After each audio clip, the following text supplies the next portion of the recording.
Hey guys, Rob from Model Makers Union again. Guess what? We finally got monetized. Cool. It's going to take a while. You know, the whole process, apparently, it can be a month long. So at least before you even do anything. But I figured I'd do something a little bit special here today. I'm going to show you models that I've accomplished in 2 weeks or less.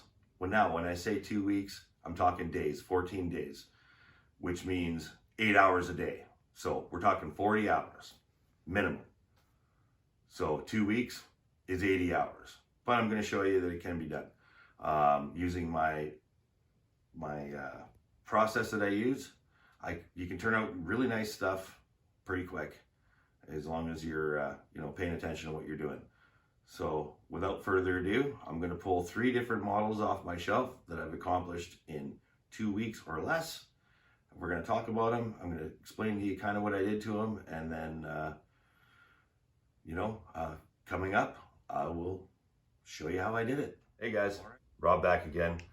So just wanted to give a shout out to my boy Riley, who's my cameraman, my editor, and he's got a channel called Riley the Nerd Studios, where he does lots of toy reviews. He reviews some models that I built for him and everything, so check him out. Anyways, what we're going to do now is we're going to look at models that are 2 weeks or less to build. So the first one we're going to do is the Revel 125th Model A Roadster, and I did this in rat rod style. This was for a group build on my channel, or on my Facebook group, sorry, and it did very well. So the dice were made by myself. They're scratch built. I just used square tubing, filled in the sides.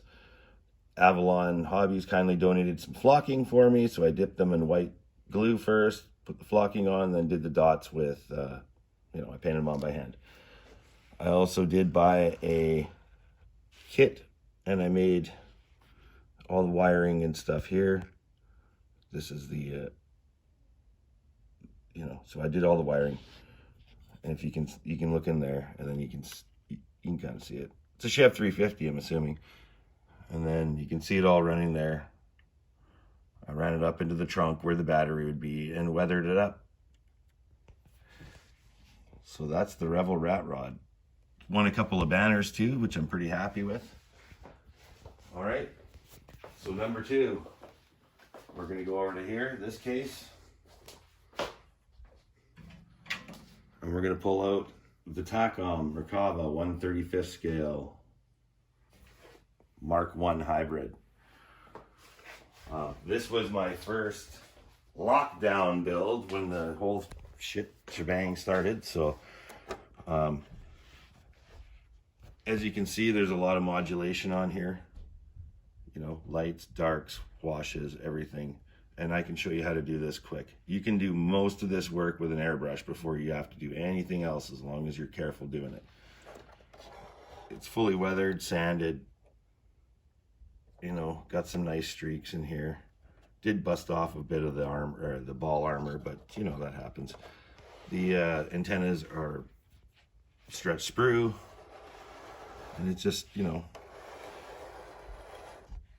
one looks pretty good. That one was done in exactly 12 days. And I mean consecutive days, because it was lockdown, not 12 hours, or the hours. So we'll put this one back. That one I'm particularly proud of. All right, so over here, I'm not going to say I'm the best modeler in the world or anything, but I'm going to say that I can hold my own, because this is all the awards that I've received in the last 2 years. I'm not tooting my own horn. Well, I am a little bit, but, so I can show you a proven method that I use. Now, the next one.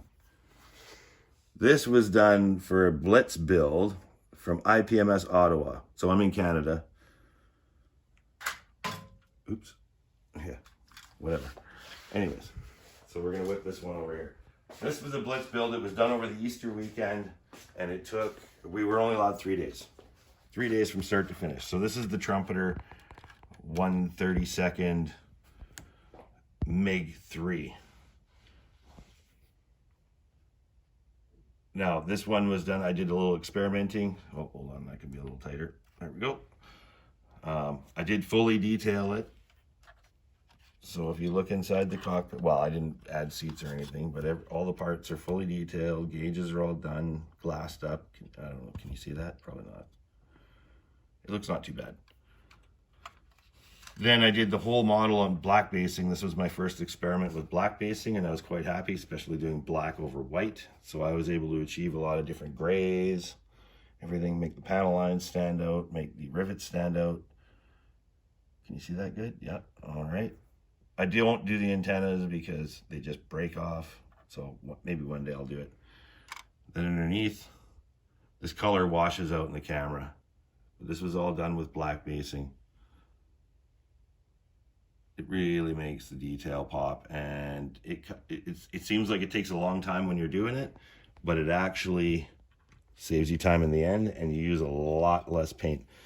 Duke's Models is the guy to watch if you want to do that. Now, this was 3 days, so you know, I didn't have a whole lot of time, so I was quite impressed with what I was able to accomplish in 3 days. And Yoda over here helped me. So my family brought the Yoda home for me when I was doing the Easter build, just to give me the force so I could do it. 1/32 anything is not an easy task to do in 3 days. There was tons of photo etch. You know, if anybody's built this kit, they'll know that it's all the wings and everything, worked with photo etch and rods, and it was complicated. So I was quite content that I managed to finish that one. So the last one is one that I think that I'm hoping that a lot of you guys have seen on the internet. It's cascaded over, and I've gotten a lot of comments and everything. Disclosure, it's fan art, okay? So I'm a huge Pink Floyd fan, and this just suited my needs perfectly. I knew that this kit was a dog, and so as soon as I bought it, I knew that what I was going to do with it, because I just wanted to make it what it is. So without further ado, here's the Trumpeter 1/32 A10 done in my custom Pink Floyd livery. This is a big plane. It's big.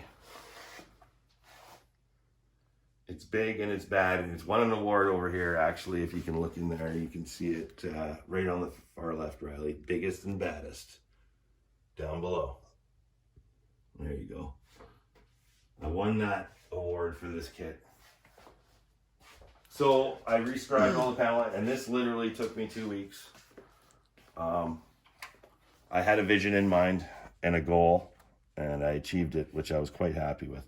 All the slats and everything, you know, they move.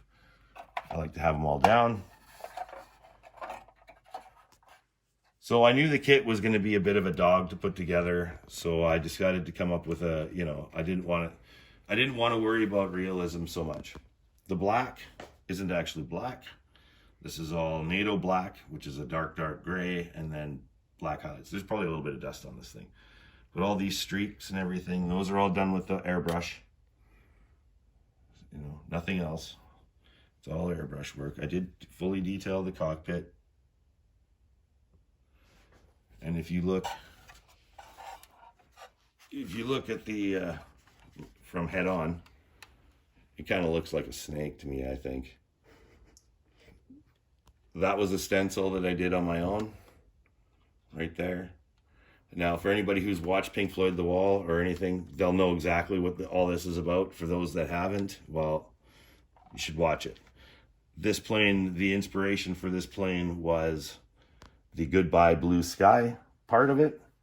And just Google that. You can just Google Goodbye Blue Sky, Pink Floyd The Wall animation, and you'll see exactly what I was trying to do with this.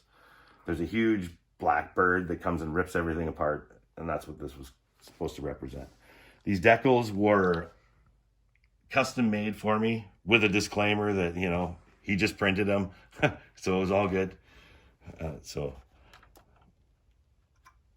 that's the top. Now, obviously, this thing is fully loaded and an A10. This is not realistic, okay?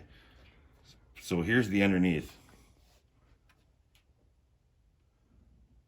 This was all masked off using, to me, a 10mm tape, eyeballing the spaces in between because, you know, brick walls are never perfect.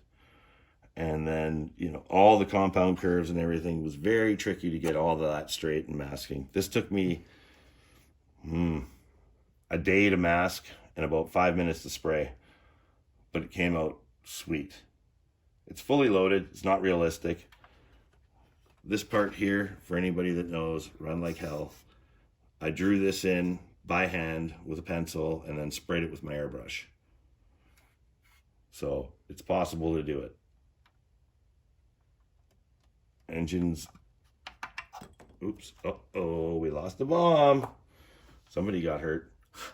Anyways, yeah, and the engines are all done. That's done with all clad bright silver base, which I think is a great metallic color. Sprayed over bare plastic, it looks amazing. So, anyways, guys, there you go. So here's 3 models that I did in 2 weeks or less. Quite proud of my accomplishments, and I look forward to teaching you guys how to do it as well. Here's Rob signing off. All right, guys. See you later.